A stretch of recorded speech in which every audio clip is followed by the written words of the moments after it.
La gente que ha vivido en más de un país a menudo me cuenta cuán difícil es adaptarse a las nuevas culturas. Cada país tiene sus propias costumbres, leyes y valores, y lo que es apropiado en una nación no es necesariamente apropiado en las demás. La gente de negocios, los turistas e incluso los misioneros tienen que invertir mucho tiempo en aprender las formas del nuevo país en el que están de visita. En muchos aspectos sucede lo mismo en la vida cristiana. Todos nacimos fuera de Cristo, separados de su reino. Muchos de nosotros pasamos años aprendiendo y siguiendo las formas del reino de las tinieblas. Y esto nos plantea grandes desafíos cuando tratamos de vivir de acuerdo a las formas de nuestro nuevo país, nuestro nuevo reino, el reino de la luz de Cristo. Este desafío no es algo nuevo. Aún en el primer siglo, los cristianos tenían que convertirse de las religiones paganas.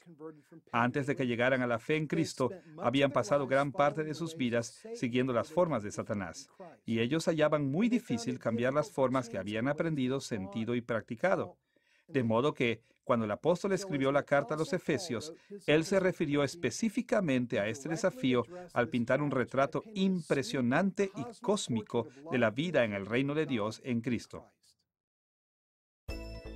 Esta es la tercera lección de nuestra serie, las epístolas de Pablo en prisión, y hemos llamado a esta lección Pablo y los Efesios. En esta lección vamos a examinar la epístola de Pablo a la iglesia en Éfeso, concentrándonos especialmente en la forma en que él diseñó esta carta para enseñar a los cristianos cómo edificar, mantener y hacer crecer sanamente el reino de Dios. Nuestro análisis de la epístola de Pablo a los Efesios se dividirá en tres partes. Primero, examinaremos el trasfondo de la carta de Pablo a los Efesios. En segundo lugar, observaremos la estructura y el contenido de Efesios. Y tercero, discutiremos la aplicación contemporánea de esta carta. Comencemos con el trasfondo de la epístola de Pablo a los Efesios. El trabajo de Pablo como apóstol consistía en proveer a la iglesia de enseñanza y liderazgo con autoridad. Él cumplió con esto escribiendo cartas. Sin embargo, Pablo no solo quería extender la sana doctrina o preservarla para la posteridad. Antes que nada, su deseo era servir a la iglesia aplicando la sana doctrina. Sus cartas fueron pastorales y cariñosas y apuntaban directamente a los problemas que la iglesia enfrentaba en el primer siglo. Esto significa que al estudiar la carta de Pablo a los Efesios es útil comenzar con preguntas como: ¿a quién fue dirigida esta carta? ¿Y qué hechos significativos estaban enfrentando en sus vidas?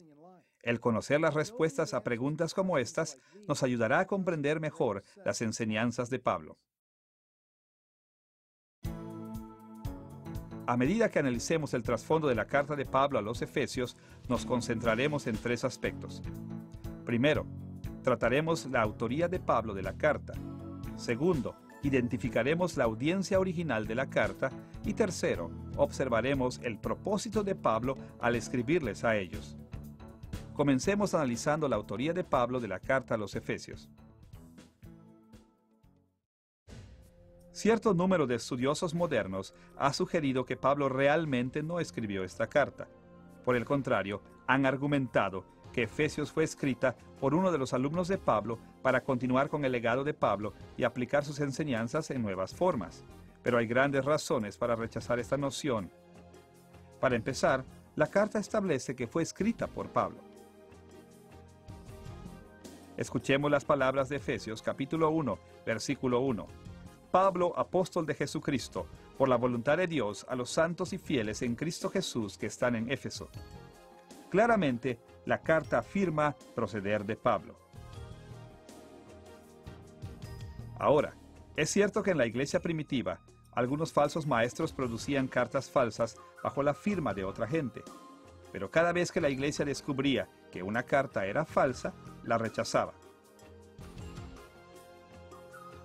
Escuchemos la enseñanza de Pablo sobre este asunto en 2 de Tesalonicenses capítulo 2, versículos 1 al 3.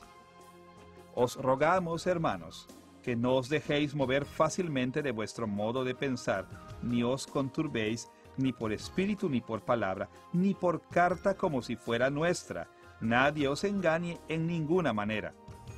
Simplemente, es muy difícil creer que un admirador o un alumno de Pablo hubieran contradicho la propia enseñanza de Pablo, falsificando su nombre de esta manera. Además, tanto en doctrina como en lenguaje, Efesios es semejante a todas las demás cartas de Pablo. Hay puntos de conexión especialmente fuertes con Colosenses, lo que no debería sorprendernos, puesto que Pablo probablemente escribió ambas cartas más o menos en el mismo tiempo. Estos puntos de conexión son tan poderosos y naturales que incluso si Pablo no hubiese puesto su nombre en la carta, sería muy difícil imaginar a la iglesia atribuyéndola a otra persona. Finalmente, según Hechos capítulos 19 al 21, Pablo había plantado la iglesia en Éfeso y había vivido 2 años en Éfeso, y aún después de ese tiempo había conservado una estrecha relación con sus ancianos.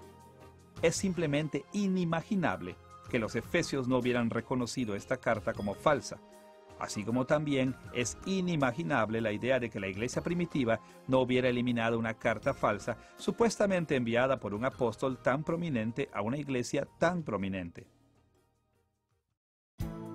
Después de analizar la autoría de Pablo, tenemos que centrar nuestra atención en la audiencia original de la carta de Pablo a los Efesios. Vamos a investigar la audiencia de Pablo en 2 partes, partiendo con su audiencia primigenia, es decir, la iglesia en Éfeso, y luego con su audiencia secundaria, especialmente las iglesias del Valle de Licia. Comencemos echando una mirada a la iglesia en Éfeso, su audiencia primigenia. Veamos nuevamente las palabras de Efesios capítulo 1, versículo 1. Pablo, apóstol de Jesucristo, por la voluntad de Dios, a los santos y fieles en Cristo Jesús que están en Éfeso.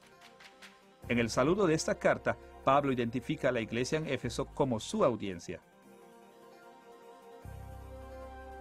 Éfeso era la ciudad capital de la provincia romana de Asia, que, más o menos, corresponde a la región actual de Asia Menor. Durante el primer siglo, era una de las ciudades más populosas e importantes del Imperio Romano y que servía como vía de acceso entre los mundos del Oriente y Occidente. Éfeso era una gran ciudad, puerto y un gran centro de comercio. Geográficamente yacía en la costa del mar Egeo, no muy lejos al norte del río Meander. Algunos estudiosos creen que esta carta no fue enviada originalmente a los efesios. Hay una variedad de razones para sus dudas, pero todas tienen un fundamento muy débil. Apuntan al hecho de que algunos manuscritos antiguos de esta carta no tienen las palabras en Éfeso, en Efesios capítulo 1, versículo 1. Aunque esto es cierto, la mayoría de los manuscritos sí contienen dichas palabras y ningún manuscrito conocido nombra otra audiencia. Además, muchos detalles de la carta habrían sido particularmente relevantes para los efesios. Consideremos solo 2 ejemplos. Primero, sabemos por Hechos capítulo 19 que durante su tiempo en Éfeso, Pablo se había enfrentado con adoradores de la diosa pagana Artemisa y con muchas prácticas de ocultismo. Al mismo tiempo, en Efesios capítulo 5 versículo 11, él enseñó fuertemente contra las obras infructuosas de las tinieblas, y en Efesios capítulo 6 versículos 11 y 12, insistió en que los cristianos tienen que batallar contra los falsos dioses paganos. Segundo, sabemos por la investigación arqueológica que a la ciudad de Éfeso se le consideraba como la nodriza de Artemisa, y se decía que Artemisa había hecho de Éfeso la ciudad más gloriosa de la provincia de Asia Menor. En relación con esto, en Efesios capítulo 5, versículos 27 al 29, Pablo habló de cómo Cristo alimenta o nutre a la iglesia y habló de cómo Cristo está transformando a la iglesia en su radiante y gloriosa esposa. Estos y otros detalles parecen haber sido diseñados para armonizar con la iglesia en Éfeso. Finalmente, varios padres de la iglesia primitiva dieron testimonio de que esta carta fue enviada por Pablo a los efesios. Por ejemplo, Clemente de Alejandría, quien escribió las siguientes palabras, casi al final del segundo siglo, en el capítulo 5 de su obra El Instructor. Y escribiendo a los efesios, Pablo ha develado en forma muy clara el asunto en cuestión, hablando con el siguiente propósito. Luego de este prefacio, Clemente continuó con el texto completo de Efesios capítulo 4, versículos 12 al 15. Del mismo modo, Tertuliano, quien escribió muy al comienzo del siglo III, dijo lo siguiente en su obra Contra Marción, libro 5, capítulo 17. Tenemos, según la verdadera tradición de la Iglesia, que esta epístola fue enviada a los Efesios, no a los de la Odisea. Según Tertuliano, toda la tradición de la Iglesia anterior a ese tiempo afirmaba que esta carta había sido enviada a Éfeso.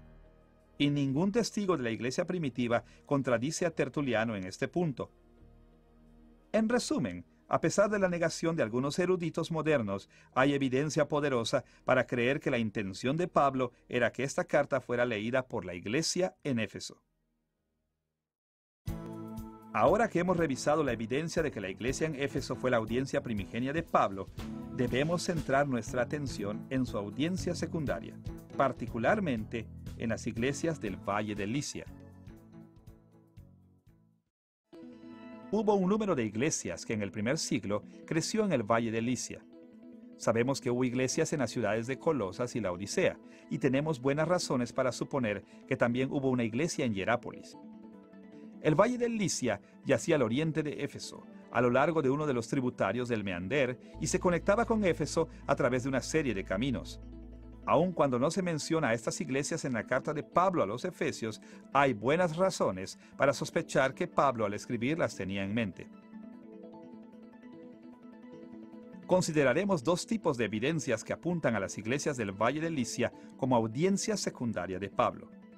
Primero, la evidencia de que Pablo le escribió a una audiencia que no le era familiar. Y segundo, la importancia de esta carta para las iglesias del Valle de Licia. Comencemos observando algunos detalles que sugieren que la audiencia de Pablo no le era familiar. Consideren las primeras palabras de Pablo en Efesios capítulo 1, versículo 15. Yo, habiendo oído de vuestra fe en el Señor Jesús y de vuestro amor para con todos los santos. Aparentemente, Pablo solo había oído sobre la fe de su audiencia, no la conocía de primera mano. Había una parte importante de su audiencia cuya fe él no había conocido de primera mano. Sus palabras en Efesios capítulo 3, versículos 2 y 3 sugieren lo mismo.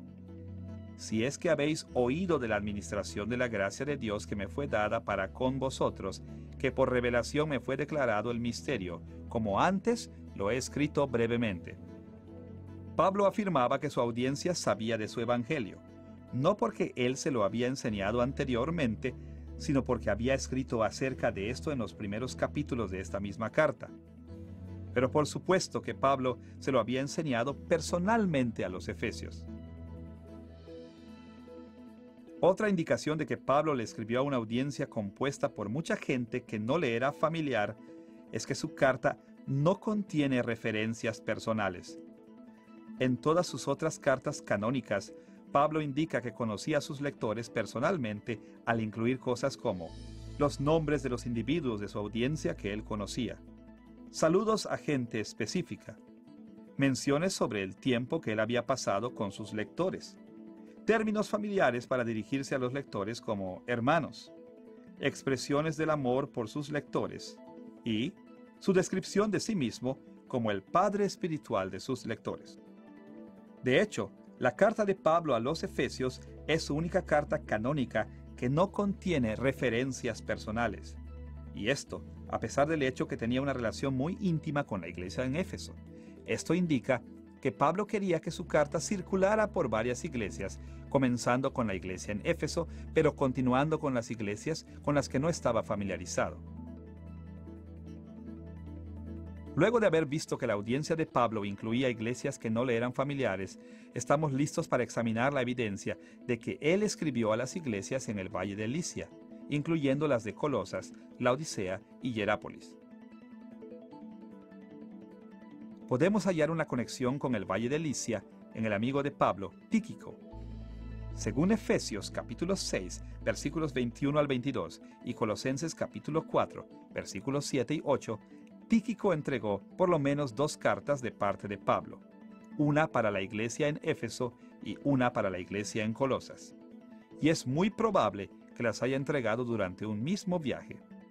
Además, Pablo al mismo tiempo le escribió una carta a la iglesia en la Odisea, aunque esta carta no sobrevivió. Pablo mencionó su carta a los laodicenses en Colosenses capítulo 4, versículo 16, al escribir estas palabras. Cuando esta carta haya sido leída entre vosotros, haced que también se lea en la iglesia de los laodicenses, y que la de la Odisea la leáis también vosotros. Es razonable asumir que Tíquico también entregó la carta que Pablo le escribió a la iglesia en la Odisea. Este habría sido el mejor método para asegurarse de que ambas iglesias leyeran ambas cartas, y si Tíquico quería asegurarse de que los colosenses y los laodicenses compartieran sus cartas, es razonable pensar que también llevó copias de la carta a los efesios para ellos, para que también las leyeran. Otra razón para pensar que Pablo trató de que las iglesias del Valle de Licia leyeran Efesios es que estas iglesias fueron muy importantes para Pablo durante su tiempo en prisión. Escuchemos sus palabras en Colosenses capítulo 2, versículo 1. Porque quiero que sepáis cuán gran lucha sostengo por vosotros y por los que están en la Odisea y por todos los que nunca han visto mi rostro. Pablo estaba preocupado por las falsas enseñanzas en Colosas y al parecer creía que en la Odisea tenían los mismos problemas y quizá también en otras iglesias de la región. Por ejemplo, Pablo menciona la ciudad de Hierápolis en Colosenses capítulo 4 versículos 12 y 13, escribiendo: Epafras, siempre rogando encarecidamente por vosotros en sus oraciones, doy testimonio de que tiene gran solicitud por vosotros y por los que están en la Odisea y los que están en Hierápolis. El hecho de que Pablo mencione a Hierápolis probablemente indica que allí había una iglesia organizada. La implicación parece ser que las iglesias del Valle de Licia estaban financiando en común la estadía de Epafras con Pablo, haciendo de Epafras un recordatorio de las iglesias a las que representaba. En todo caso, la preocupación de Pablo por las iglesias del Valle de Licia sugiere que él no habría perdido la oportunidad de ministrarlas, especialmente si esto solo requería el hacer una copia extra de una carta que Tíquico tenía que llevar. Un tercer factor que debería llevarnos a pensar que Efesios fue escrita para las iglesias del Valle de Licia es que las cartas de Pablo a los Efesios y a los Colosenses se refieren a problemas similares. Esto es evidente a causa de los muchos paralelos entre las cartas de Pablo a estas dos iglesias e indica que la epístola a los Efesios también habría sido relevante y apropiada para las iglesias del Valle de Licia. Mencionaremos solo un ejemplo a modo de ilustración. Tal como lo vimos en la lección anterior, los colosenses estaban luchando contra los falsos maestros que adoraban y veneraban a los demonios.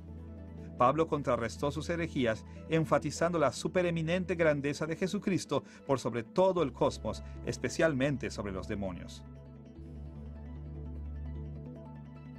Por ejemplo, en Colosenses capítulo 1, versículo 16, Pablo describe a Jesús con estas palabras: Porque en Él fueron creadas todas las cosas, las que hay en los cielos y las que hay en la tierra, visibles e invisibles, sean tronos, sean dominios, sean principados, sean potestades, todo fue creado por medio de Él y para Él. Compare esto con Efesios capítulo 1, versículos 20 al 22, donde Pablo describió a Jesús en estos términos: sentándole, a Cristo, sobre todo principado y autoridad y poder y señorío, y sobre todo nombre que se nombra, y sometió todas las cosas bajo sus pies, y lo dio por cabeza sobre todas las cosas a la iglesia. En este pasaje, tal como en el de Colosenses que leímos recién, Pablo usó las palabras griegas arkai y exousiai, aquí traducidas como principado y autoridad. Estas dos palabras se refieren principalmente a los seres espirituales. También repite su uso de la palabra kurioteteis, que puede referirse tanto a líderes humanos como a seres espirituales, como ángeles y demonios. Finalmente, Pablo emplea la palabra griega dunamai, aquí traducida como señorío. Aun cuando dunamai se usa a menudo para significar una fuerza o habilidad simple, el judaísmo del primer siglo solía aplicar ese término a los demonios que se alineaban con Satanás para luchar contra Dios. Ahora, nunca debemos olvidar que cada una de las epístolas de Pablo, desde la prisión, tenía cualidades distintas.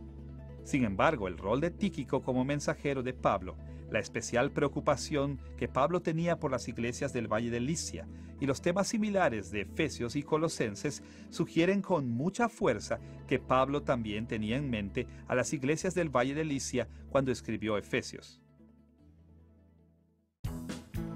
Ahora que hemos visto que la audiencia original de Pablo probablemente incluía tanto a la iglesia en Éfeso como a las iglesias del Valle de Licia, estamos en condiciones de observar con mayor detenimiento su propósito al escribir. ¿Por qué Pablo sintió la necesidad de enviar esta carta? ¿De qué manera esta epístola apunta a los problemas de estas iglesias? Pablo diseñaba sus cartas para apuntar a problemas específicos de un grupo de gente relativamente localizado, a quienes él conocía directa o personalmente. Pero en Efesios, él hizo algo distinto. Respondió a los problemas de varias iglesias de distintos lugares, en muchas de las cuales nunca había estado. El propósito de Pablo al escribir esta carta fue tratar los problemas de todas estas iglesias.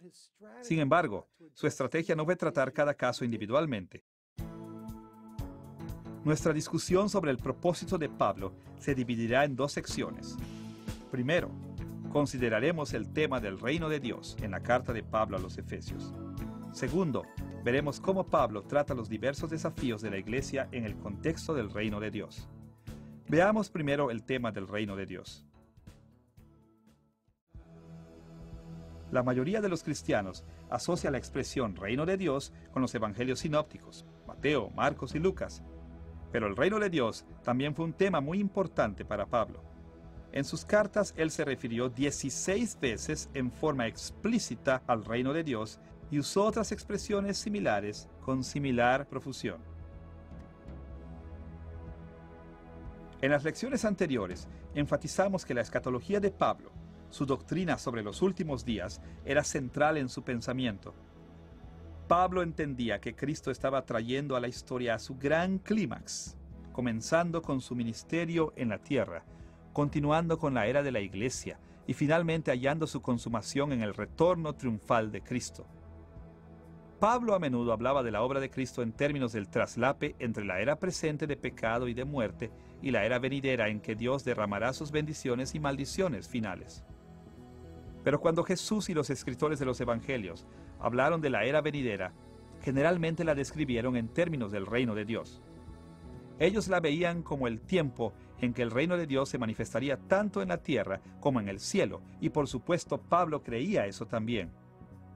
Desde esta perspectiva, sería difícil exagerar la importancia del reino de Dios en el pensamiento de Pablo. De hecho, según el amigo y compañero de viajes de Pablo, Lucas, la predicación sobre el reino de Dios constituía la esencia del ministerio apostólico de Pablo. Escuchemos las palabras de Lucas en Hechos capítulo 28, versículos 30 y 31. Y Pablo permaneció 2 años enteros en una casa alquilada y recibía a todos los que a él venían, predicando el reino de Dios y enseñando acerca del Señor Jesucristo abiertamente y sin impedimento. En ese tiempo en cuestión, Pablo estaba preso en Roma, probablemente en el mismo lugar y en el mismo tiempo en que escribió su epístola a los Efesios. Nótese cómo Lucas describe el ministerio de Pablo allí. En vez de decir que Pablo predicaba el Evangelio, Lucas dice que Pablo predicaba el reino de Dios. En la iglesia moderna, la gente a menudo asocia el Evangelio o las buenas nuevas con cosas como el perdón de los pecados de un individuo y la promesa de una vida eterna individual. Y estos son aspectos maravillosos de nuestra esperanza. Sin embargo, en la Biblia, el Evangelio tiene una dimensión cósmica. Es el mensaje de que nuestro Rey Divino está usando su poder y autoridad para someter a sus enemigos y vencer el pecado, para redimir a su pueblo de su esclavitud y establecerlo como gobernante de la nueva tierra. Es por eso que Jesús y los escritores de los Evangelios a menudo hablaban del Evangelio del Reino. Entonces, es correcto decir que cuando Pablo instruyó a los efesios con respecto a la naturaleza del reino de Dios, les presentó un gran cuadro del Evangelio. Aun cuando Pablo menciona en forma explícita el reino de Dios solo unas pocas veces en Efesios, frecuentemente hace referencias a él. A menudo su vocabulario menciona el reino de Israel del Antiguo Testamento y al Imperio Romano contemporáneo. Estas dos asociaciones le recuerdan a los lectores de Pablo que su evangelio era sobre un reino, específicamente el reino de Dios. Consideremos 6 formas en que Pablo dirige la atención al reino de Dios en Efesios, comenzando con el concepto de ciudadanía, que Pablo menciona en Efesios capítulo 2, versículos 12 y 19. En el Antiguo Testamento, el pueblo de Dios estaba organizado como un reino, específicamente el reino de Israel. Dios era su rey y ellos eran los ciudadanos de su reino.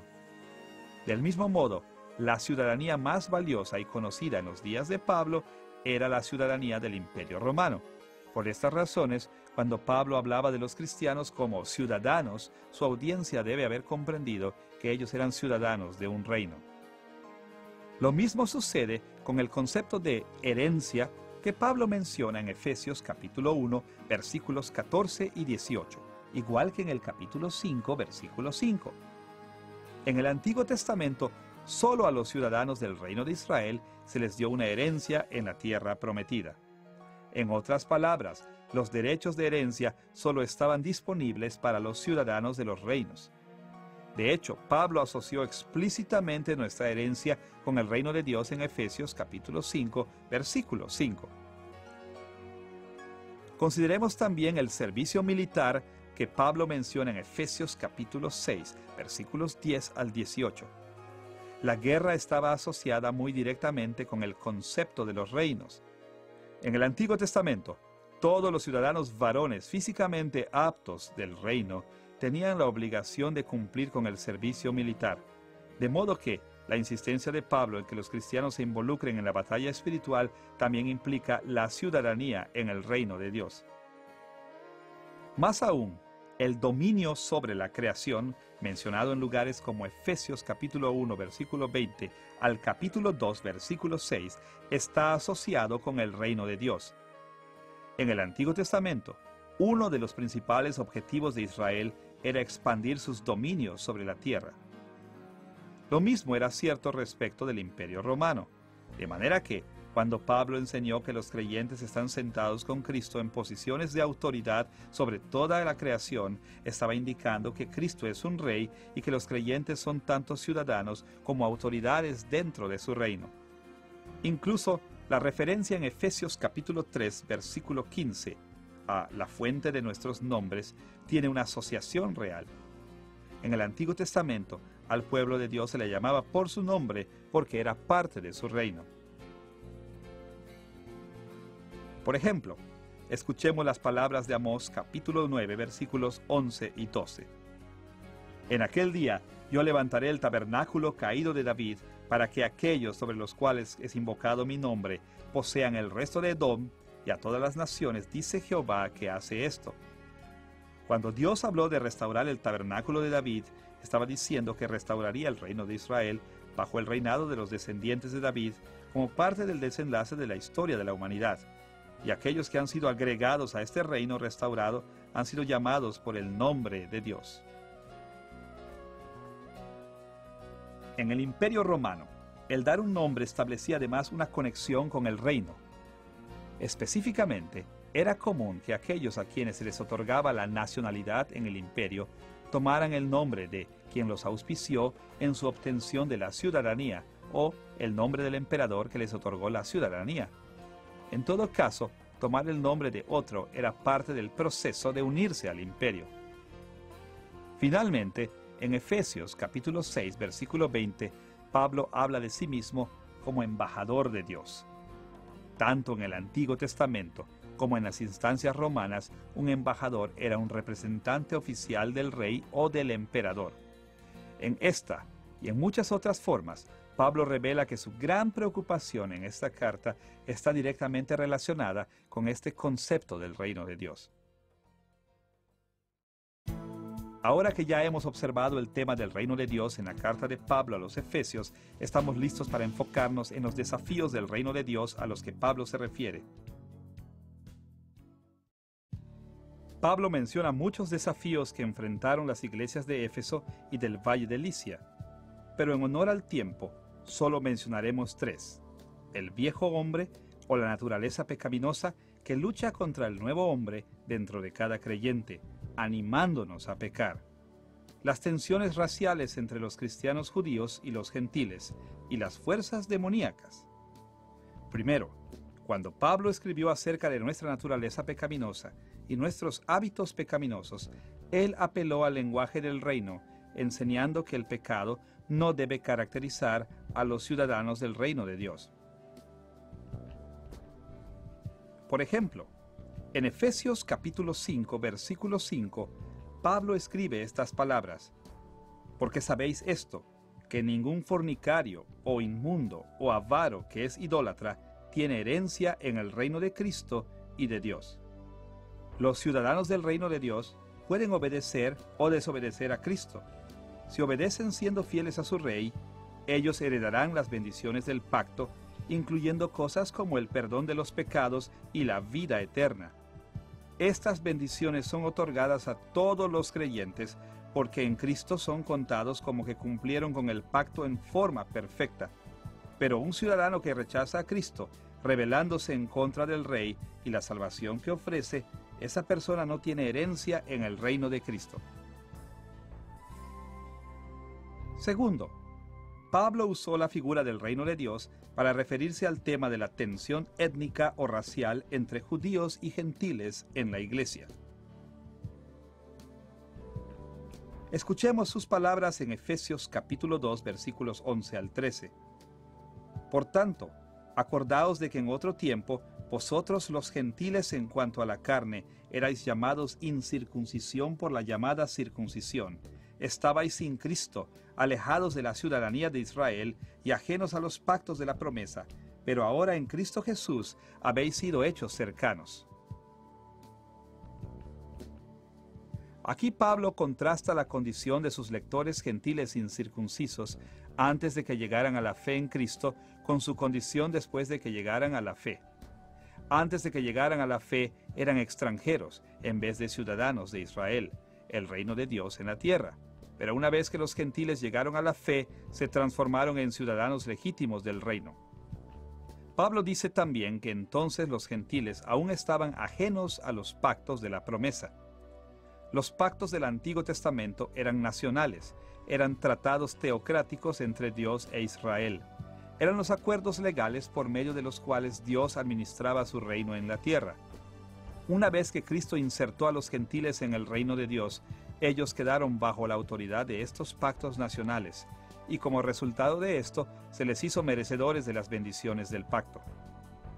La discusión de Pablo sobre la iglesia, en términos de la ciudadanía y los pactos, indica que Pablo estaba hablando de la iglesia como el reino de Dios. En resumen, Pablo enseñó que los judíos y los gentiles se han reconciliado en parte porque ahora son ciudadanos del mismo reino. Finalmente, Pablo usa el lenguaje del reino para referirse al asunto de las fuerzas demoníacas que desafían a la iglesia. Tal como lo vimos en la lección anterior, las iglesias del Valle de Licia estaban atribuladas por los falsos maestros. Estos falsos maestros tomaban elementos de la religión griega e interpretaciones erróneas de la ley judía con el fin de persuadir a los cristianos para que adoraran a los diversos poderes espirituales, incluyendo los demonios y los elementos fundamentales del universo: la tierra, el aire, el agua y el fuego. Pablo caracteriza a estos demonios y a estos elementos fundamentales de numerosas formas en consonancia con su teología del reino de Dios. Pero su afirmación más explícita al respecto aparece en Efesios capítulo 2, versículos 1 y 2. «Y Él os dio vida a vosotros, cuando estabais muertos en vuestros delitos y pecados, en los cuales anduvisteis en otro tiempo, siguiendo la corriente de este mundo, conforme al príncipe de la potestad del aire, el espíritu que ahora opera en los hijos de desobediencia». Pablo dice que los demonios tienen su propio reino, al que denomina el reino del aire. Este reino tiene un gobernante o rey que lo gobierna. Tal como vemos en el resto de las Escrituras, el espíritu malo es Satanás. No es de sorprenderse que Pablo más tarde describa la oposición entre la Iglesia y el reino de Satanás como una guerra entre reinos. Escuchen sus palabras en Efesios capítulo 6, versículo 12. Porque no tenemos lucha contra sangre y carne, sino contra principados, contra potestades, contra los gobernadores de las tinieblas de este siglo, contra huestes espirituales de maldad en las regiones celestes. La Iglesia, como el reino de Dios, está en una batalla cósmica contra el reino de las tinieblas, que es gobernado por Satanás y sus demonios.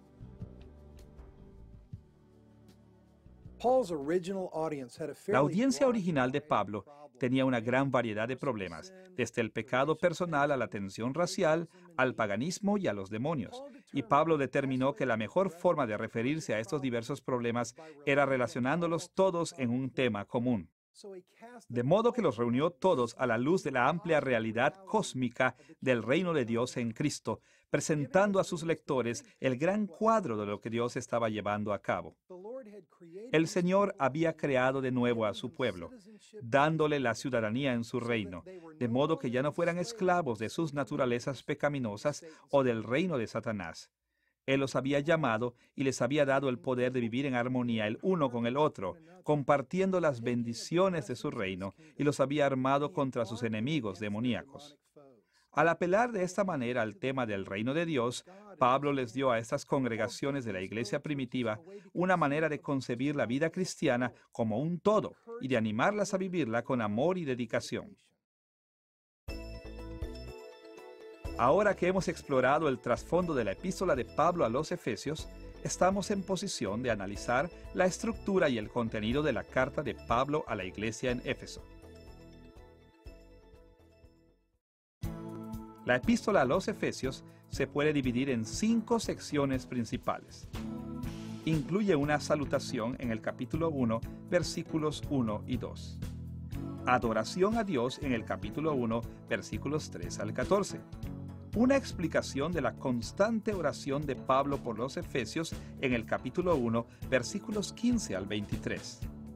El cuerpo principal que contrasta los reinos de la luz y de las tinieblas desde el capítulo 2, versículo 1 al capítulo 6, versículo 20, y los saludos finales en el capítulo 6, versículo 21 al versículo 24. La salutación aparece en el capítulo 1, versículos 1 y 2. Establece que la carta proviene del apóstol Pablo y menciona que su apostolado es por la voluntad de Dios. Esta referencia a la voluntad de Dios identifica a Pablo como un oficial representante de Dios, de modo que las palabras de Pablo conllevan una autoridad divina. La salutación concluye con un tipo de saludo en la forma de una breve bendición. Luego viene a continuación una sección de adoración a Dios en el capítulo 1, versículos 3 al 14. Esta es la única carta canónica de Pablo en que la salutación es seguida por una sección de adoración a Dios como esta. Típicamente, después de su salutación, Pablo continuaba con una referencia personal o con saludos personales, pero tal como lo hemos visto, no hay referencias personales de ningún tipo en la epístola a los Efesios. No sabemos con certeza por qué Pablo decidió no incluir ningún saludo personal.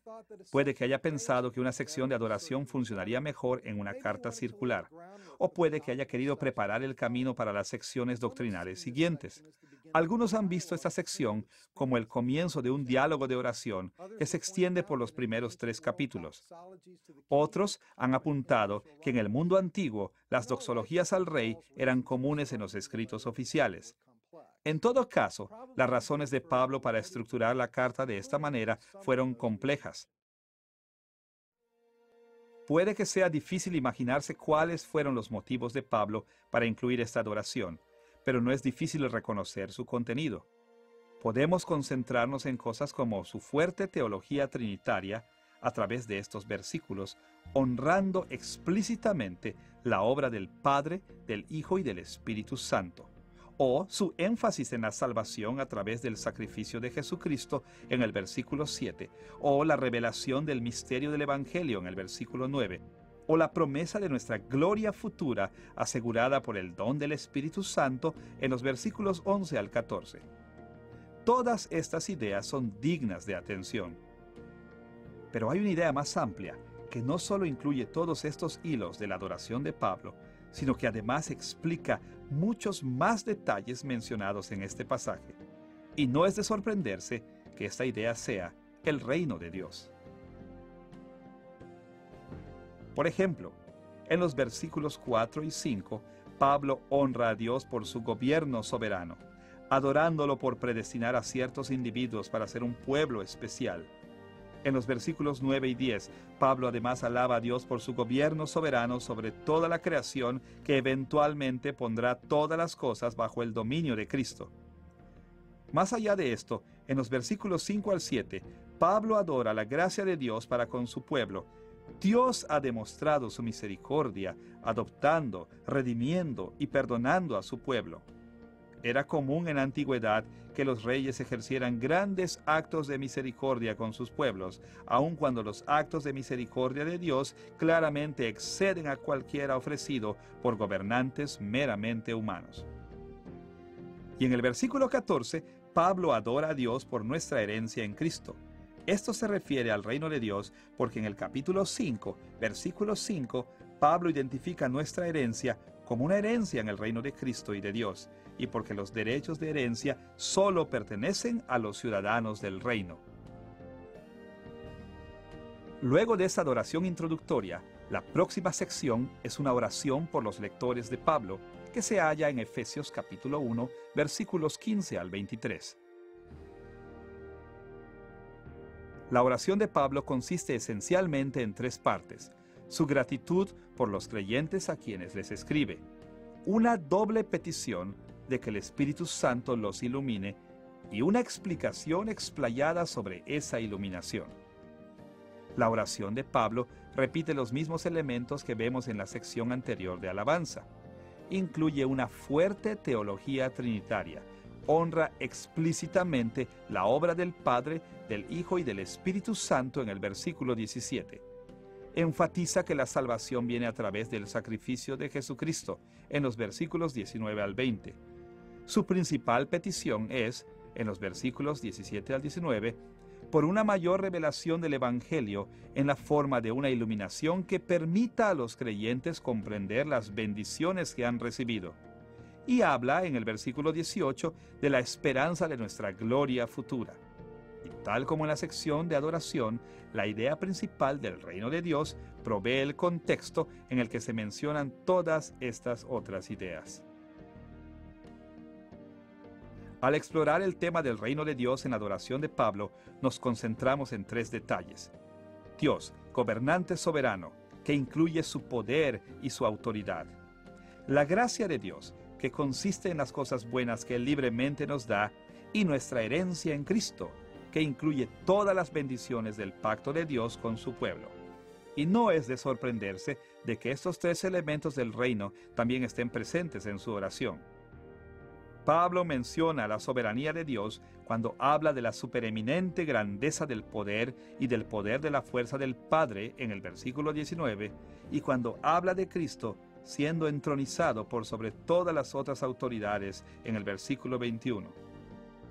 Y habla de la gracia de Dios cuando menciona que el poder de Dios es para nosotros los que creemos, en el versículo 19, como cuando dice que Cristo gobierna como Rey en beneficio de la Iglesia en los versículos 22 y 23. Y finalmente, en el versículo 18, Pablo habla directamente de la gloriosa herencia de Cristo en los santos, que es la esperanza a la que los creyentes somos llamados. Pablo puede hablar de la herencia de Cristo como nuestra esperanza, porque, tal como lo enseña en el cuerpo de la carta, Cristo comparte su herencia con nosotros, de modo que su herencia es nuestra herencia también. Simultáneamente, esto alude a la idea común del Antiguo Testamento que hallamos, por ejemplo, en Deuteronomio 9, versículos 26 al 29, de que la gente del reino fue grandemente bendecida por este acuerdo. Luego de ver la centralidad del reino en la adoración y en la petición de Pablo, tenemos que ir al cuerpo principal de esta epístola, que se halla en el capítulo 2, versículo 1, al capítulo 6, versículo 20. El cuerpo se concentra en el contraste entre el reino justo de Dios, por una parte, y el reino pecaminoso de los demonios y de la humanidad caída por la otra. Hay muchas formas de bosquejar el cuerpo principal de la epístola de Pablo a los Efesios, pero en concordancia con nuestro enfoque de esta lección, nuestro bosquejo enfatizará cómo los temas del cuerpo principal se relacionan con el tópico del reino de Dios. Dividiremos el cuerpo en 3 secciones principales. Primero, la enseñanza de Pablo sobre la ciudadanía en el reino, en el capítulo 2, versículos 1 al 22. Segundo, su explicación de la administración del reino, en el capítulo 3, versículos 1 al 21. Y tercero, un código de vida dentro del reino de Dios que hallamos desde el capítulo 4, versículo 1 al capítulo 6, versículo 20.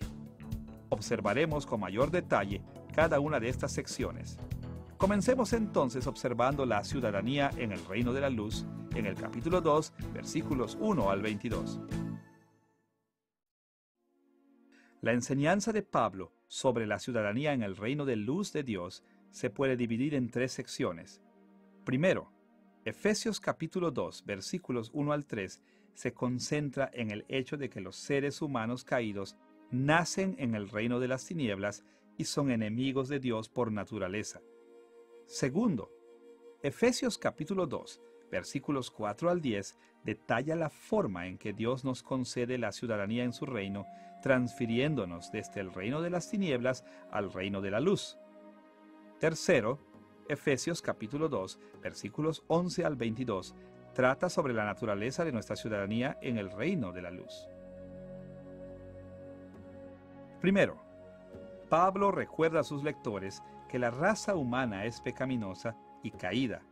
Estamos espiritualmente muertos, tenemos naturalezas perversas, servimos a los enemigos de Dios y como resultado de esto somos responsables de caer bajo la ira de Dios en el día del juicio. Escuchen la forma en que él describe a la humanidad caída en Efesios capítulo 2, versículos 1 al 3. Vosotros estabais muertos en vuestros delitos y pecados, siguiendo la corriente de este mundo, conforme al príncipe de la potestad del aire. Todos nosotros vivimos en otro tiempo en los deseos de nuestra carne, haciendo la voluntad de la carne y de los pensamientos, y éramos por naturaleza hijos de ira, lo mismo que los demás. Los seres humanos caídos son enemigos de Dios. Antes de que Dios nos salve, nosotros voluntariamente obedecemos a nuestras naturalezas pecaminosas y servimos a Satanás, el gobernador del reino del aire. Pero tal como lo vimos anteriormente en esta lección, Dios ha decretado soberanamente que algunas personas hereden la salvación. Entonces, en Efesios capítulo 2, versículos 4 al 10, Pablo se concentra en el hecho de que Dios usa su prerrogativa real para transferirlos desde el reino de las tinieblas al reino de la luz. Como parte de este proceso, Él renueva nuestros espíritus de modo que estemos espiritualmente vivos y nos recrea en Cristo para que tengamos nuevas naturalezas que aman a Dios. Él además predestina buenas obras para que nosotros las realicemos y así sirvamos a Dios y no a sus enemigos. Y como resultado de esto, esperamos incomparables riquezas en la era venidera en vez de la ira y el juicio de Dios.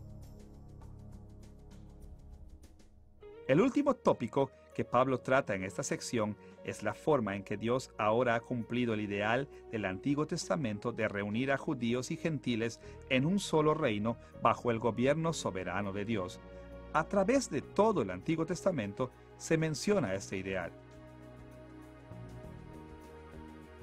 Por ejemplo, en el Salmo 22, versículos 27 y 28, David escribe esta visión de la naturaleza del reino de Dios. Se acordarán y se volverán a Jehová todos los confines de la tierra, y todas las familias de las naciones adorarán delante de ti. Porque de Jehová es el reino, y él regirá las naciones. Sin embargo, en los días de Pablo, el estatus de los cristianos gentiles era un tema de mucha controversia. Los cristianos judíos generalmente no objetaban la conversión de los gentiles. pero algunos de ellos sentían que los gentiles eran cristianos de segunda clase. Antes de que Cristo viniera, los judíos ciertamente recibían un trato preferencial en el reino de Dios. El pueblo del pacto de Dios consistía principalmente en la nación de Israel, y todas las bendiciones del pacto pertenecían a los judíos, hombres y libres. Pablo conocía esta verdad de la fe del Antiguo Testamento, pero a través de los apóstoles, el Nuevo Testamento enseña que todos los creyentes, sean judíos o gentiles, hombres o mujeres, esclavos o libres, reciben las bendiciones eternas del pacto únicamente a través de la unión con Cristo. En Cristo, a cada creyente se le cuenta como si él o ella fuera Jesús mismo, el judío hombre y libre que guarda perfectamente el pacto de Dios y hereda todas las bendiciones del pacto. Como resultado, las viejas diferencias entre judíos y gentiles en el reino de Dios son obsoletas. Porque cada uno obtiene la salvación de la misma forma, el nuevo estándar consiste en un estatus y un tratamiento semejante para cada ciudadano, independientemente de su origen étnico. Y a causa de esto, todos los ciudadanos del reino de la luz son ciudadanos plenos, con los mismos derechos y privilegios, incluyendo el libre acceso a Dios. Tal como Pablo escribe en Efesios capítulo 2, versículos 13 al 19. Pero ahora en Cristo Jesús, vosotros que en otro tiempo estabais lejos, habéis sido hechos cercanos, porque por medio de Él, los unos y los otros, tenemos entrada por un mismo Espíritu al Padre. Así que ya no sois extranjeros, ni advenedizos, sino conciudadanos de los santos y miembros de la familia de Dios. Ahora que hemos visto la idea de la ciudadanía en el reino de luz de Dios, tenemos que ir a las enseñanzas de Pablo sobre la administración del reino y que él presenta en Efesios capítulo 3, versículos 1 al 21. Todo reino necesita de algún tipo de estructura administrativa. Los reinos no pueden funcionar si solo tienen un rey y la ciudadanía. Tiene que haber otros oficios de gobierno, a través de los cuales el rey administra su reino. En los gobiernos humanos típicos, esto incluye diversos niveles y tipos de liderazgo, tales como aquellos que hacen las leyes, aquellos que ejecutan las leyes y aquellos que juzgan la violación de las leyes. Lo mismo sucede en el reino de luz de Dios, especialmente como se manifiesta en la iglesia. La Biblia enseña que la iglesia debe ser gobernada por ancianos, que son responsables unos frente a otros y frente a Dios. En los días de Pablo, los falsos maestros estaban desafiando la estructura de autoridad de la iglesia. De hecho, poco antes de ser arrestado en Jerusalén, Pablo había advertido a los ancianos de Éfeso que desde sus propias líneas se levantarían falsos maestros. En Hechos capítulo 20, versículos 28 al 30, Lucas registra estas palabras que Pablo pronunció frente a los ancianos de Éfeso. Mirad por vosotros y por todo el rebaño en que el Espíritu Santo os ha puesto por obispos. Yo sé que después de mi partida entrarán en medio de vosotros lobos rapaces que no perdonarán al rebaño, y de vosotros mismos se levantarán hombres que hablen cosas perversas para arrastrar tras sí a los discípulos. Pablo sabía que se levantarían falsos maestros y que desordenarían a la iglesia, de modo que él instruyó a los ancianos para que hicieran guardia contra esos falsos maestros.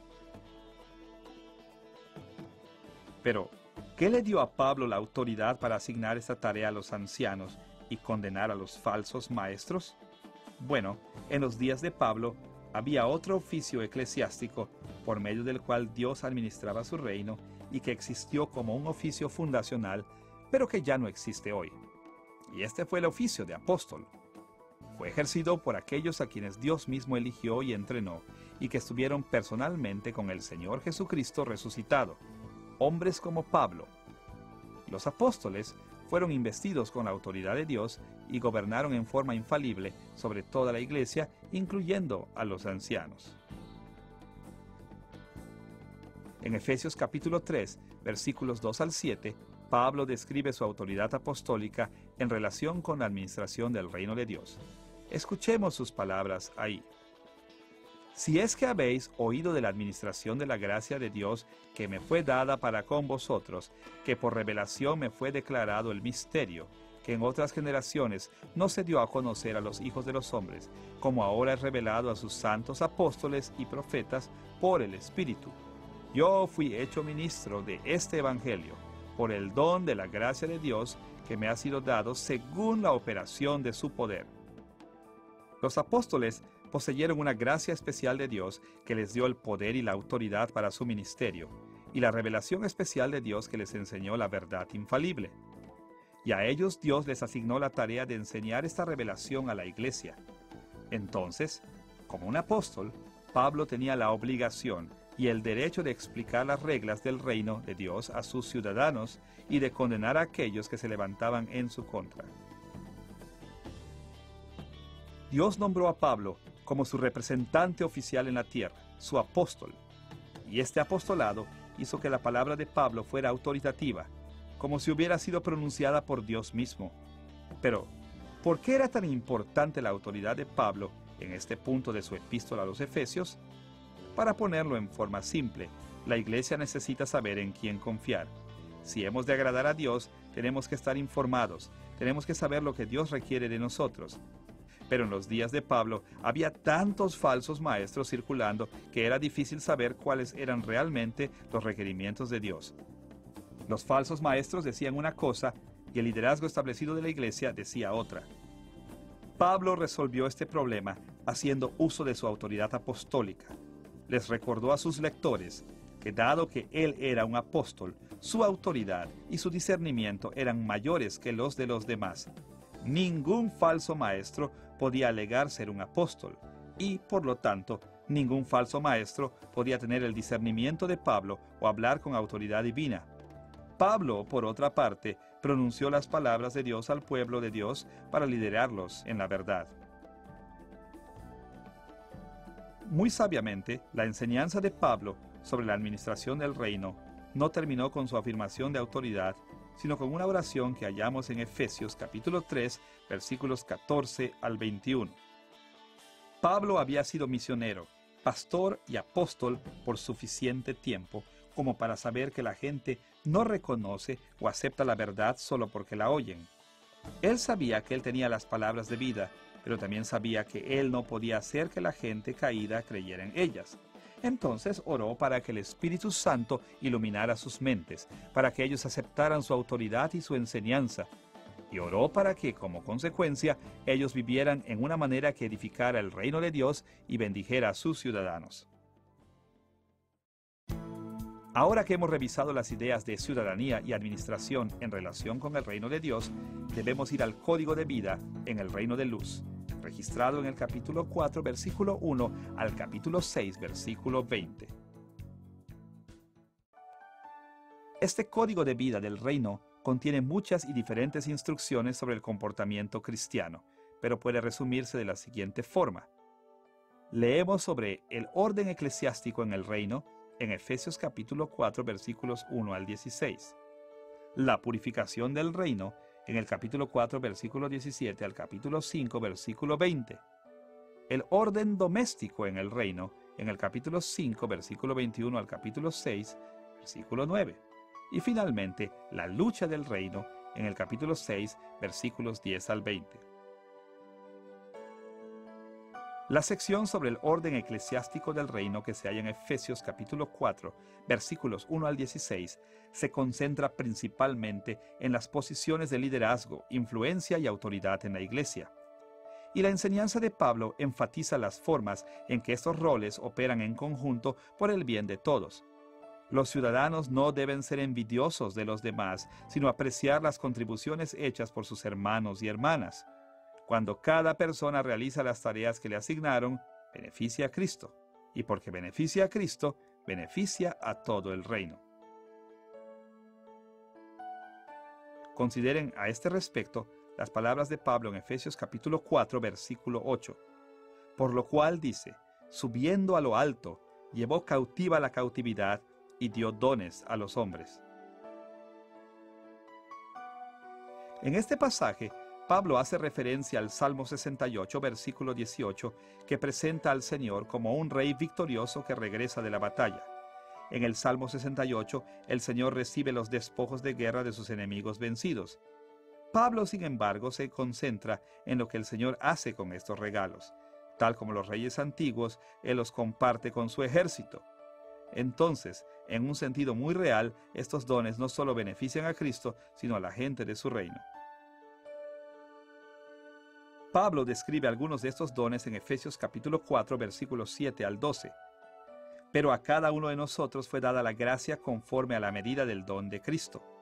Y Él mismo constituyó a unos apóstoles, a otros profetas, a otros evangelistas, a otros pastores y maestros, a fin de perfeccionar a los santos para la obra del ministerio, para la edificación del cuerpo de Cristo. Cristo ha repartido sus dones de forma que permitan a los ciudadanos de su reino el servicio de los unos a los otros. Y por medio de este servicio, el reino de Cristo crece y se fortalece. Desde el capítulo 4, versículo 17, al capítulo 5, versículo 20, se explica el tema de la purificación del reino de luz, de la corrupción que hay dentro de él. Esta corrupción o pecado se originó y se alimentó dentro de nosotros cuando éramos ciudadanos del reino de las tinieblas de Satanás. Es el producto de nuestra vieja naturaleza pecaminosa que aún conservamos como ciudadanos del reino de la luz.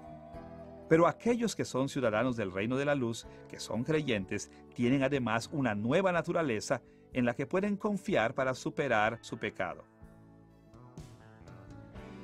Tal como escribe Pablo en Efesios capítulo 4, versículos 22 al 24. En cuanto a la pasada manera de vivir, despojaos del viejo hombre, que está viciado conforme a los deseos engañosos, y renovaos en el espíritu de vuestra mente, y vestíos del nuevo hombre, creado según Dios en la justicia y santidad de la verdad.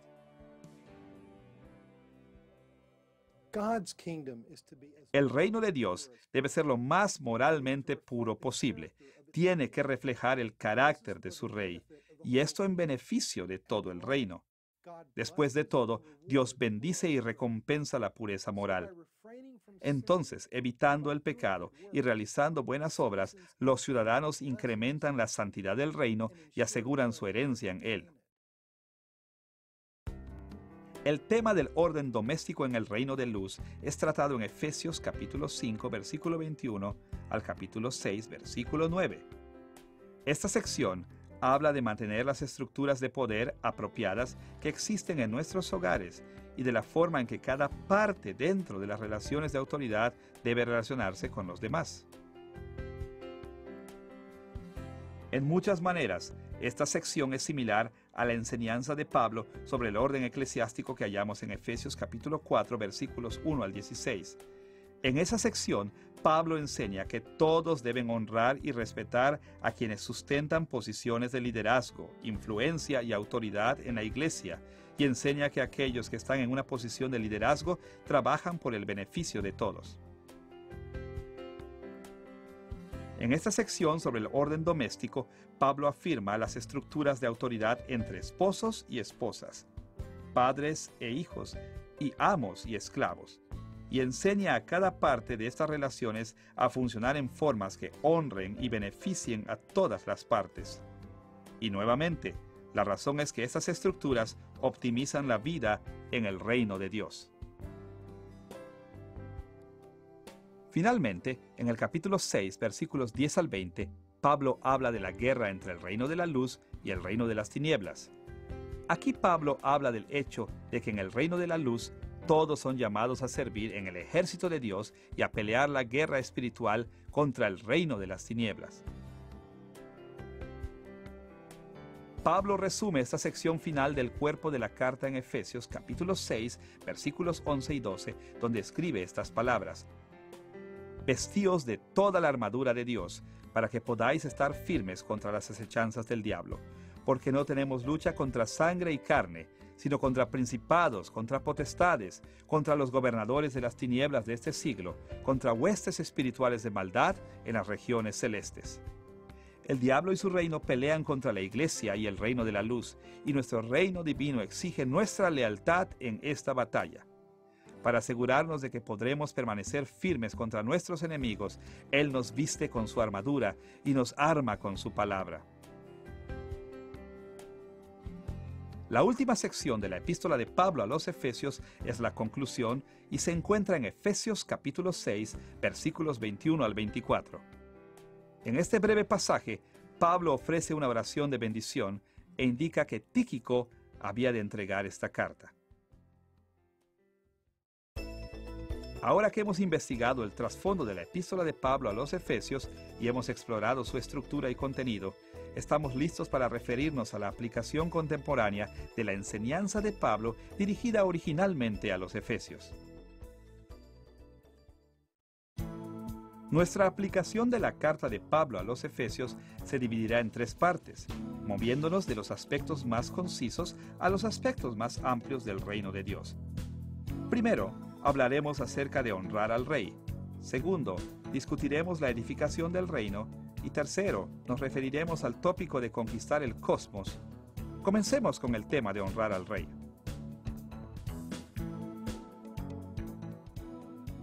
Tal como lo vimos, la epístola de Pablo a los Efesios apela a la idea de que Dios es el Rey divino sobre toda la creación, especialmente sobre el reino de su pueblo. Y nuestro Rey divino ha hecho tantas maravillas por nosotros que tenemos que responder honrándole con entusiasmo, especialmente con gratitud, obediencia y lealtad. Preservando la forma en que las sociedades antiguas hablaban acerca de los reyes y su pueblo, Pablo describe la gracia real de Dios para con nosotros en términos del amor y describe nuestras obligaciones para con Él de la misma forma. Por ejemplo, escuchen las palabras de Pablo en Efesios capítulo 2, versículos 4 al 7. Pero Dios, que es rico en misericordia, por su gran amor con que nos amó, aun estando nosotros muertos en pecados, nos dio vida juntamente con Cristo, y juntamente con Él nos resucitó, y asimismo nos hizo sentar en los lugares celestiales, para mostrar en los siglos venideros las abundantes riquezas de su gracia en su bondad para con nosotros en Cristo Jesús.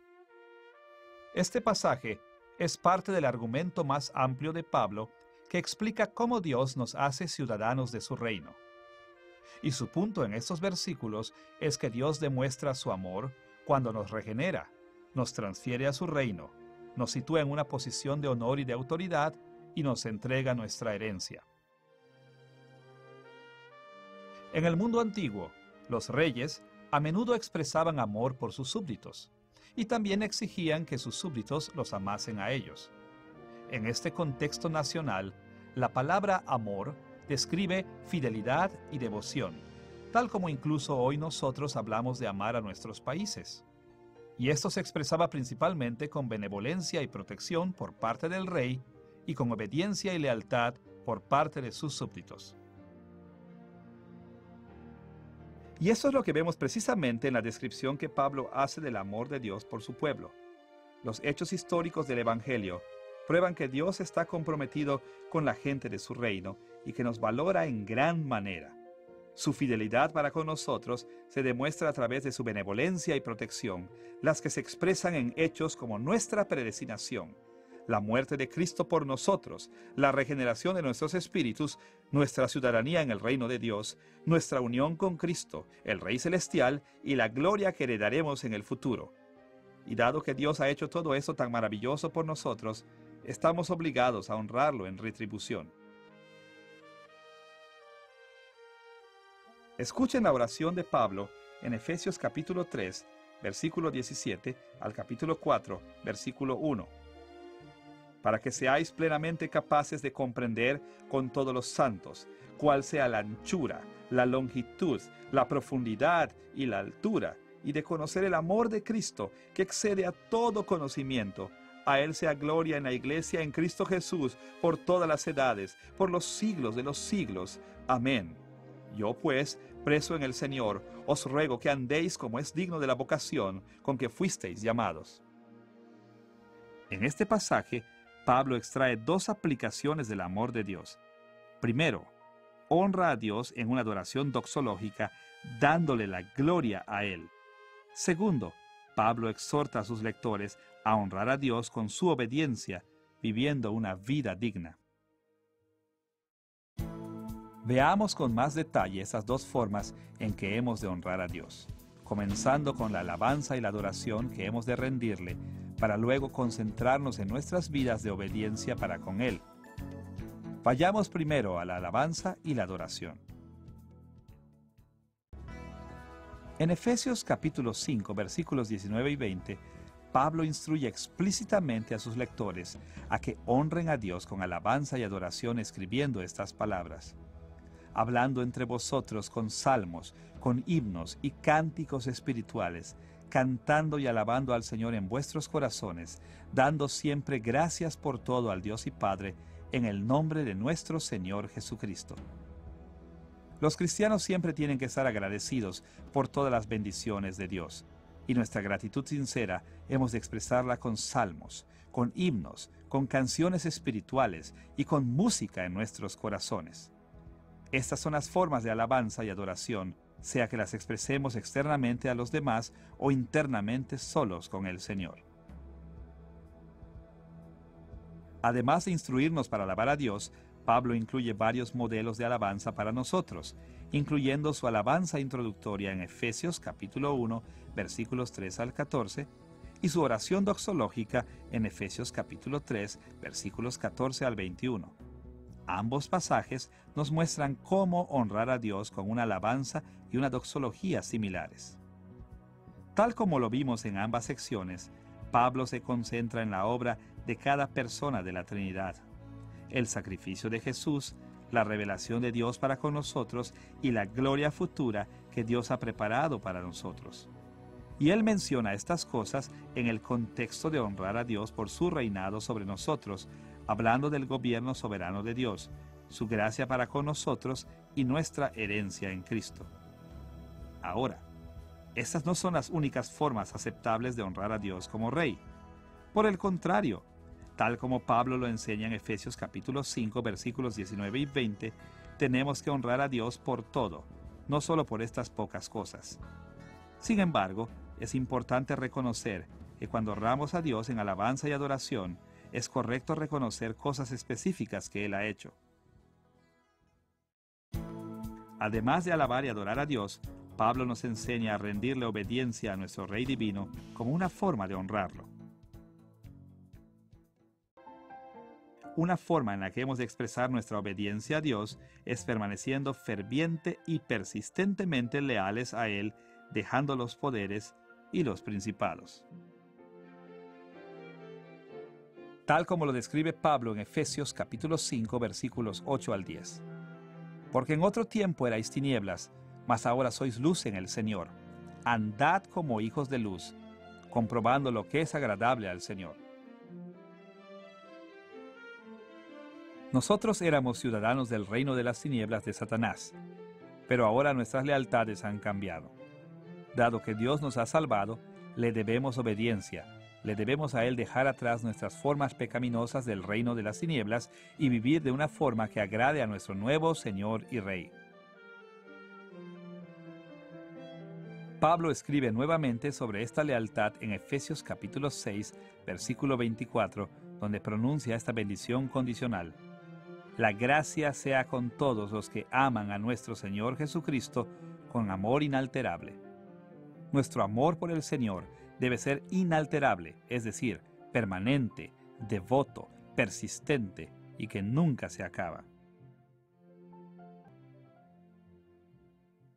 Dios quiere y exige nuestra completa dedicación y devoción. No funcionará simplemente agregarlo a un panteón de dioses que adoramos. Él insiste en nuestra lealtad exclusiva. Y no solo quiere nuestra lealtad pasiva, como si nos volviéramos de los falsos dioses para entonces simplemente descansar en las bendiciones de su reino. Él quiere que obedezcamos todos sus mandamientos, no solo dejando los otros dioses, sino realizando activamente las muchas buenas obras que Él ha preparado para nosotros. Las palabras de Pablo en Efesios capítulo 2, versículos 8 al 10, aportan mayor claridad al respecto. Porque por gracia sois salvos, por medio de la fe, y esto no de vosotros, pues es don de Dios, porque somos hechura suya, creados en Cristo Jesús para buenas obras, las cuales Dios preparó de antemano para que anduviésemos en ellas. Dios no nos salvó solo para evitar que perezcamos o para que disfrutemos de una vida cómoda en su reino. Más bien, Dios nos ha creado nuevamente en Cristo para que seamos ciudadanos productivos en su reino, haciendo las buenas obras que Él nos ha asignado. En el reino de Dios, las buenas obras juegan un rol específico. Son las herramientas con las que Dios extiende y purifica su reino, recibe gloria y sirve a su pueblo. Y según Pablo, el propósito de Dios de salvarnos fue asegurarse de que haríamos esas buenas obras. De modo que la respuesta apropiada a la gracia de Dios es aceptar nuestra designación de siervos y ministros. Es adoptar su objetivo como nuestro objetivo, su propósito como nuestro propósito. Es por esto que Pablo con tanta frecuencia anima a sus lectores a vivir de una manera digna que refleje el carácter del rey y de su reino. Ahora que hemos considerado algunas maneras de honrar al rey, debemos ir a la estrategia de Pablo para edificar el reino. Así como Dios exige nuestra alabanza y adoración en amor, Él también exige que le ayudemos a extender y hacer crecer su reino en la tierra. Para ayudarnos a comprender cómo edificar el reino de Dios en la tierra, Pablo emplea algunas metáforas. Cada una ofrece una profundización sobre cómo los ciudadanos del reino de Dios deben relacionarse unos con otros y con Cristo, así como la forma en que debemos cooperar con el crecimiento del reino de Dios. Mencionaremos dos de estas metáforas, comenzando con la forma en que Pablo compara el reino con el templo de Dios. Escuchen las palabras de Pablo a los cristianos gentiles en Efesios capítulo 2, versículos 19 al 22. Sois miembros de la familia de Dios, edificados sobre el fundamento de los apóstoles y profetas, siendo la principal piedra del ángulo Jesucristo mismo, en quien todo el edificio, bien coordinado, va creciendo para ser un templo santo en el Señor, en quien vosotros también sois juntamente edificados para morada de Dios en el Espíritu. Pablo enseña que los cristianos gentiles eran ciudadanos legítimos del reino de Dios, con el mismo estatus que los ciudadanos cristianos judíos. Y para enfatizar este hecho, describe el reino de Dios como un edificio en el que cada cristiano es una piedra en su estructura. En esta metáfora, Cristo tiene la posición de preeminencia, siendo la piedra fundacional de la construcción, sobre la cual descansan todas las demás piedras, en quien todo el edificio se une. Los apóstoles y los profetas tuvieron posiciones de gran autoridad debajo de Cristo, siendo llamados especialmente sus representantes. Todos los demás cristianos somos piedras en la estructura sin distinción entre nosotros. Ahora, el objetivo de este edificio es llegar a ser la morada de Dios para que Dios pueda habitar en medio de su pueblo. La nación de Israel experimentó una bendición como esta en el Antiguo Testamento, especialmente con el templo en Jerusalén, tal como lo proclamó Salomón en 2 de Crónicas capítulo 6. Pero el Antiguo Testamento enseñaba además que los gentiles en el futuro habrían de vivir también en la presencia de Dios. Escuchen, por ejemplo, las palabras de Dios en Isaías capítulo 66, versículos 19 y 20. Publicarán mi gloria entre las naciones y traerán a todos vuestros hermanos de entre todas las naciones, a mi santo monte de Jerusalén, al modo que los hijos de Israel traen la ofrenda en utensilios limpios a la casa de Jehová. En este pasaje, Dios enseña que cuando Él restaure el reino de Israel, lo que comenzó a hacer en el Nuevo Testamento a través de Jesús, los israelitas volverán al templo en Jerusalén para adorar a Dios. Y sorprendentemente, los gentiles vendrán con ellos, de hecho, trayendo a los israelitas a Dios como una ofrenda santa de las naciones. De manera que, cuando Pablo enseñaba que tanto judíos como gentiles vivirían en la presencia de Dios como su templo, estaba diciendo que el reino de Dios se estaba moviendo hacia su meta final. Esto significa que las bendiciones del reino de Dios se estaban extendiendo a todas las razas. Pero, ¿por qué Pablo usa esta metáfora en particular? la usa muy apropiadamente para promover la reconciliación racial entre los judíos y los gentiles en la iglesia. En los días de Pablo, algunos cristianos judíos aún conservaban la idea de que los judíos eran superiores a los gentiles porque eran el pueblo elegido de Dios. Ellos habían recibido un trato preferencial de parte de Dios por tanto tiempo que habían comenzado a pensar que lo merecían. Pero lo cierto es que toda la humanidad, tanto judíos como gentiles, están perdidos sin Cristo. Ninguno de nosotros merece la más mínima bendición. Afortunadamente, y porque estamos unidos a Él, Dios nos considera merecedores de sus bendiciones también. Como resultado, a causa de Cristo, el pueblo judío ya no tiene un estatus especial para Dios. De modo que, a medida que construimos el reino de Dios hoy, tenemos que concentrarnos en la figura principal de honrar a Dios y vivir en su presencia y de luchar para engrandecer la gloria de Cristo, en vez de la nuestra. Y debemos ser humildes unos con otros, reconociendo que ningún creyente es más merecedor de las bendiciones que el otro. Esto significa que debemos destruir las actuales barreras étnicas y raciales en la iglesia, pero también significa que debemos arrepentirnos de las otras formas en que nos separamos unos de otros, o la forma errada en que nos elevamos a nosotros mismos en detrimento de los demás. Quizá el liderazgo de nuestra iglesia se considera más importante que los laicos, o quizá tratamos a los cristianos ricos con más respeto que a los cristianos pobres. Quizá valoramos tanto a nuestra congregación local o a nuestra denominación que miramos en menos a los de las otras iglesias e intentamos trabajar aislados de ellos para construir el reino de Dios. En tales casos, la enseñanza de Pablo es que tenemos que dejar a un lado nuestra vanidad y nuestra arrogancia y abrazar a todos los creyentes como iguales en el reino de Dios. Ahora, tan útil como fue la metáfora del templo, la metáfora que Pablo más usa en su carta a los Efesios para explicar la edificación del reino es la de un cuerpo, específicamente el cuerpo de Cristo, en que Cristo es la cabeza y todos los creyentes componen juntos el cuerpo de Cristo. Pablo usa esta metáfora en los capítulos 1, 3, 4 y 5 para extraer varios puntos de aplicación.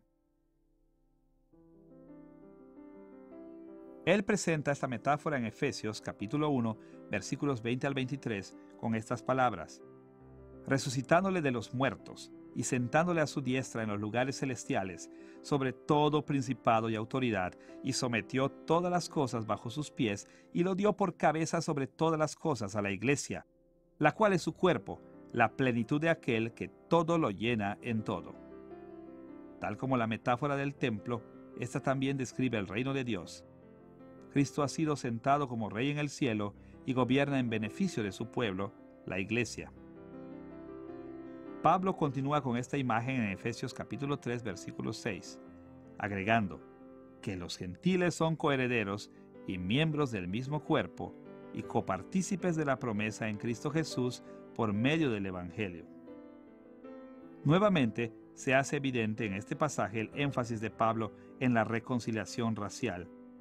Él argumenta que todos los cristianos, judíos y gentiles, están unidos a Cristo y unos con otros en Cristo, y que ambos grupos reciben bendiciones solo porque son partícipes de las promesas en Cristo. Sin embargo, el uso más completo que Pablo hace de la imagen del cuerpo de Cristo aparece en el capítulo 4, versículos 1 al 16, donde argumenta a favor del orden eclesiástico en el reino. Ahí se concentra principalmente en las posiciones de liderazgo, influencia y autoridad en la iglesia, como un medio de capacitar al resto de la iglesia para el ministerio. Él argumenta que las buenas obras que Dios ha preparado para nosotros consisten grandemente en el servicio de los unos a los otros, con el propósito de edificar la iglesia y que ésta se transforme en un reino apropiado para el Señor del universo que hay que regir. Escuchen las palabras de Pablo en Efesios capítulo 4, versículos 11 al 13. Y él mismo constituyó a unos apóstoles, a otros profetas, a otros evangelistas, a otros pastores y maestros, a fin de perfeccionar a los santos para la obra del ministerio, para la edificación del cuerpo de Cristo, hasta que todos lleguemos a la unidad de la fe y del conocimiento del Hijo de Dios, a un varón perfecto, a la medida de la estatura de la plenitud de Cristo. Dios estableció líderes en la iglesia y ellos tienen que prepararnos, al resto de nosotros, para servirnos unos a otros. Y estos líderes tienen que guiar a la iglesia hacia dos metas. La primera de estas es alcanzar la unidad de la fe. Aquí Pablo tiene en mente que la iglesia tiene que estar doctrinalmente unificada, con una comprensión acuciosa y madura, y sin sentirse satisfecha solo con un entendimiento básico del Evangelio. Esto está en sintonía con las oraciones anteriores de Pablo para que Dios capacite a los lectores de Pablo para que comprendan las bendiciones del reino de Dios en Cristo. La segunda meta es atenernos a la medida de la estatura de la plenitud de Cristo. Esta meta es cósmica en su dimensión. Es traer a toda la creación bajo el gobierno de Cristo, tal como Pablo lo enseña en Efesios capítulo 1, versículo 10. Tan maravilloso como puede parecer a través de un liderazgo apropiado en la iglesia y un ministerio dedicado entre los cristianos, es posible traer a todo el universo y someterlo bajo el señorío de Cristo. Pablo continúa con esta metáfora en Efesios capítulo 4, versículos 15 y 16, donde explica algunos aspectos específicos en que los líderes de la iglesia deben entrenar a la gente para que los practiquen. Siguiendo la verdad en amor, crezcamos en todo en aquel que es la cabeza, esto es Cristo, de quien todo el cuerpo bien concertado y unido entre sí, por todas las coyunturas que se ayudan mutuamente, según la actividad propia de cada miembro, recibe su crecimiento para ir edificándose en amor. Mientras cada líder de la iglesia hable la verdad en amor al cuerpo de la iglesia, el cuerpo va a aprender la verdad. Como resultado, cada cristiano será capaz de ministrar significativamente a los demás, realizando obras de servicio y de motivación. Pero noten algo más. El amor debe caracterizar tanto la enseñanza del líder como la obra de servicio de la iglesia. Ahora, así como el amor de Dios por nosotros y nuestro amor por Dios se definen fundamentalmente por la lealtad y la dedicación dentro del reino, nuestro amor por los demás cristianos también se define de esta forma. Nuestro amor por nuestros prójimos no es tanto un sentimiento de conexión personal, sino más bien un compromiso leal y una dedicación que busca su beneficio, incluso si no lo conocemos personalmente. Sin embargo, este amor no es mera cooperación o sinergia. Al contrario, el amor cristiano entiende que nuestros amigos creyentes son parte de la herencia de Cristo. Cristo quiso morir para hacerlos suyos y Él recibe la gloria y el honor porque pertenecen a Él. Esto también debería inspirarnos a valorarlos mucho más y aumentar nuestros esfuerzos por servirles.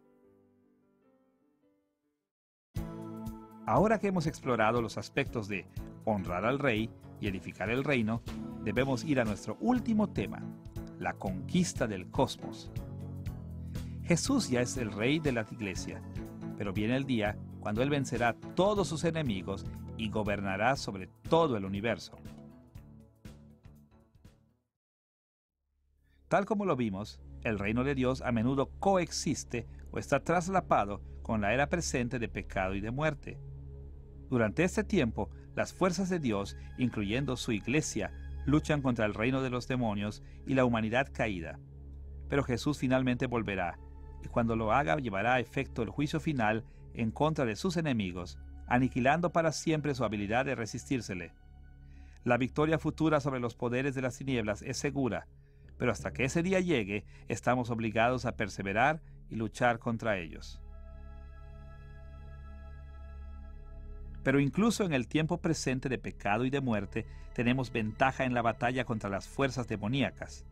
Tal como lo vimos, nuestro Rey ya está sentado con poder y autoridad por sobre ellos, y nosotros estamos sentados con Él. Dios ya nos ha rescatado de su dominio perverso y nos ha restaurado a un estado de bendición en su reino. Y nos ha dotado con su Espíritu Santo, que nos capacita para resistir los peores ataques de parte de nuestros enemigos. Consideren las palabras de Pablo en Efesios capítulo 6, versículos 13 y 16. Por tanto, tomad toda la armadura de Dios para que podáis resistir en el día malo, y habiendo acabado todo, estar firmes. Tomad el escudo de la fe, con que podáis apagar todos los dardos de fuego del maligno. A través de su gracia y su espíritu, Dios nos provee del poder para perseverar frente a las huestes del demonio. Y no solo esto, sino que las muchas bendiciones que la iglesia recibe son una prueba para los demonios de que su derrota está asegurada. De hecho, Pablo va más lejos y declara que la sola existencia de la iglesia da testimonio del destino fatal de todos los enemigos de Dios. Escuchen las palabras de Pablo en Efesios capítulo 3, versículos 8 al 11.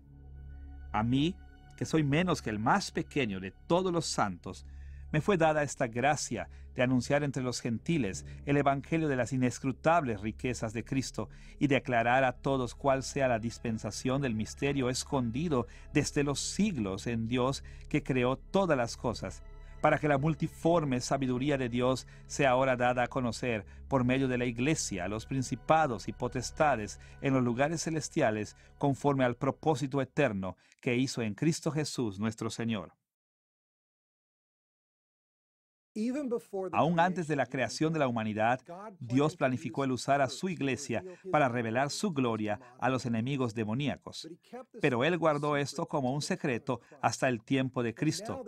Pero ahora que Cristo ha venido, Dios está usando a la iglesia para demostrar su sabiduría y poder a todos sus enemigos.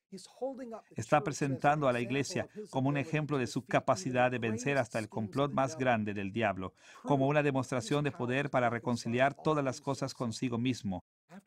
Después de todo, si Él puede redimir a la raza humana de la corrupción del pecado e incluso puede reconciliarnos los unos con los otros y con Él mismo, no hay nada que no pueda hacer. Pero no solo estamos en exhibición. La iglesia es el premio de Dios. Nosotros somos el tesoro por el que ha luchado y vencido al reino de sus enemigos. Nosotros somos el pueblo por cuya razón Dios controla la historia para salvarlo. La esposa amada por la que Cristo dio su vida para protegerla y amarla. Escuchen la descripción que hace Pablo de Cristo y la iglesia en Efesios capítulo 5, versículo 23 al 27. Porque el marido es cabeza de la mujer, así como Cristo es cabeza de la iglesia.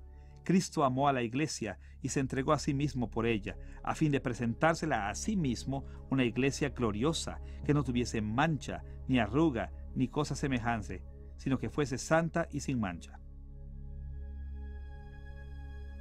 Dios nos ama y nos valora, y en el proceso de reconciliar todas las cosas consigo mismo y de renovar y purificar el cosmos, está empezando con nosotros. Por eso, la existencia de la iglesia, el perdón de la iglesia y la santificación de la iglesia son una prueba de que el reino de Dios ya ha comenzado. Y si ha comenzado, entonces ciertamente se completará. Y cuando suceda, los demonios serán destruidos y el reino de Cristo será absoluto.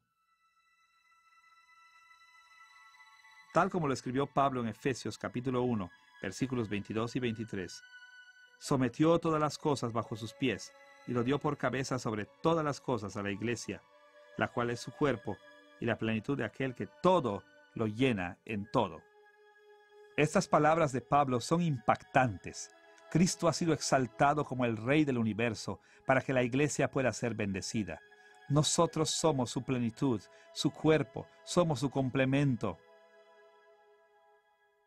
Tanto como Cristo merece gobernar a causa de su propio estatus y sus méritos, la razón por la que Él realmente gobierna es porque eso es de bendición para nosotros y por lo tanto, el hecho de que la iglesia sea bendecida, el hecho de que los judíos y los gentiles, los esposos y las esposas, los padres y los hijos, los amos y los esclavos se reconcilien unos con otros y con Dios, es una prueba positiva de que Dios es poderoso, bueno y sabio y que ha comenzado a renovar el cosmos. Entonces, ¿cómo deberíamos responder a tales bendiciones? ¿Y cómo podemos ayudar a extender el reino de Dios y resistir a sus enemigos? Honrando y adorando a nuestro Rey, rindiéndole lealtad y obediencia, sirviendo y edificando a su iglesia y permaneciendo firmes contra los enemigos de su reino. En esta lección hemos explorado la epístola circular de Pablo a los Efesios, hemos analizado el trasfondo que aporta el marco de la carta y hemos examinado la estructura y el contenido de la carta. Finalmente, hemos considerado la aplicación contemporánea de las enseñanzas de Pablo en esta epístola.